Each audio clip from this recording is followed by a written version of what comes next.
أعوذ بالله من الشيطان الرجيم. بسم الله الرحمن الرحيم.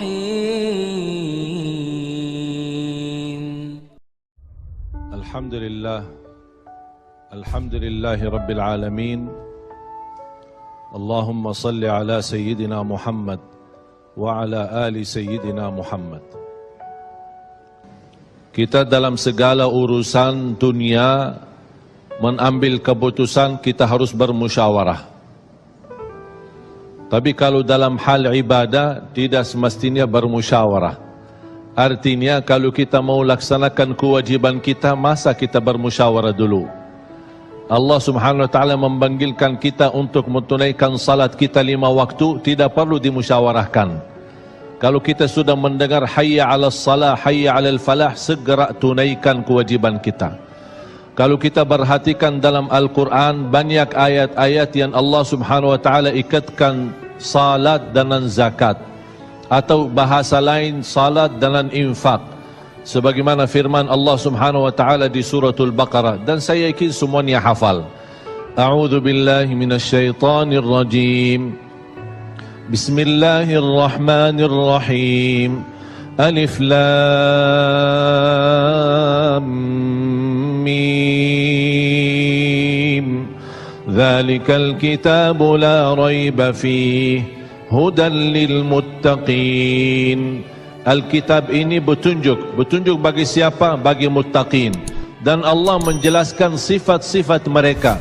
Kalau kita ingin meniru mereka, ingin bergabung bersama mereka, ingin menjadi seperti mereka, ikutilah penjelasan Al-Quran. Siapa si al-muttaqin ini? Allah Subhanahu wa taala sebutkan, alladzina yu'minuna bil ghaibi wa yuqimuna as-salata wa mimma razaqnahum yunfiqun. Mereka adalah yang beriman tentang ghaib. Apa yang gaib? Allah, malaikat, jannah, surga, neraka, segala sesuatu yang gaib mereka percaya, walaupun mereka tidak melihat dengan mata sendiri. Dan sifat mereka alladzina yuqimuna as-salah. Beda artinya yuqimuna as-salah sama yusallun. Ada orang hanya kerjakan salat, tapi ada orang mendirikan salat. Ada 2 orang salat di saf pertama, sama-sama ruku', sama-sama sujud, sama-sama membaca Al-Quran, tetapi satu diterima oleh Allah, satu tidak diterima oleh Allah. Apa persoalannya? Karena satu menghadap Allah dengan hatinya, dan satu hanya menghadap Allah dengan fisik badannya. Makanya kita melihat orang yang salat dengan hatinya, nikmat salatnya, bisa tenang bacaannya, tenang rukuknya, tenang sujudnya.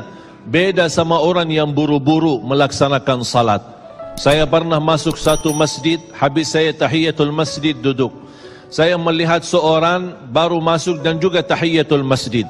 Saya melihat gerakan salatnya, subhanallah, bukan subhanallah, na'udzubillah.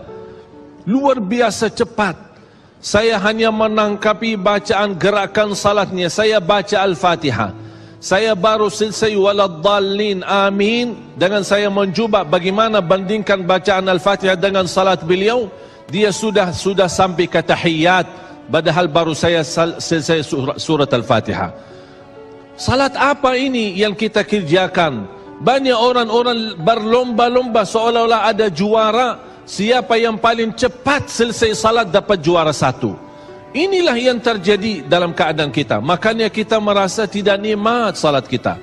Yang kita hanya kejar seminar khusyuk dalam salat, latihan khusyuk dalam salat. Sebenarnya Bapak Ibu biar faham, tidak ada perintah dalam Al-Quran memerintahkan salat yang khusyuk. Tidak ada perintah dari Rasul salat yang khusyuk. Salat khusyuk itu apa? Salat yang khusyuk hasil dari salat yang tenang. Allah perintahkan ketenangan dalam salat. Ar-Rasul SAW memerintahkan ketenangan dalam salat. Kalau sifat khusyuk adalah sifat orang mukmin yang melaksanakan salat tuma'nina. Qad aflahal mu'minun alladzina hum fi salatihim khashi'un. ketika ada seorang datang ke masjid di zaman Rasulullah sallallahu alaihi wasallam. Masuk masjid, tahiyatul masjid, selesai salat, dia datang kepada Rasul mau salaman. Rasul tidak menjawab. Bahkan Rasul berkata, "Salli fa innaka lam tusalli." Salatlah karena kamu belum salat. Dia pergi ke depan, salat lagi, selesai balik lagi bertemu Rasul. Mau salaman, Rasulullah SAW tidak menjawab. "Salli fa innaka lam tusalli." Salat dulu karena kamu belum salat. Sampai 3 kali dikasih tahu oleh Rasulullah SAW. Akhirnya orang berkata, "Mohon maaf ya Rasulullah, saya tidak tahu selain ini salatku." Gimana? Kata Rasulullah SAW, "Fa idza qumta faqum mutma'inna." Kalau berdiri, berdiri tenang, tumaknina. Tumaknina salah satu rukun di dalam salat. Tidak sah salat seorang tanpa Al-Fatihah, betul? Sama tidak sah salat seorang tanpa tumaknina. Baca tenang, rukuk yang tenang, sujud yang tenang, wallahi akan terasa nikmat. Dari hasil ketenangan dan upaya dan ikhtiar kita akan muncullah rasa khusyuk.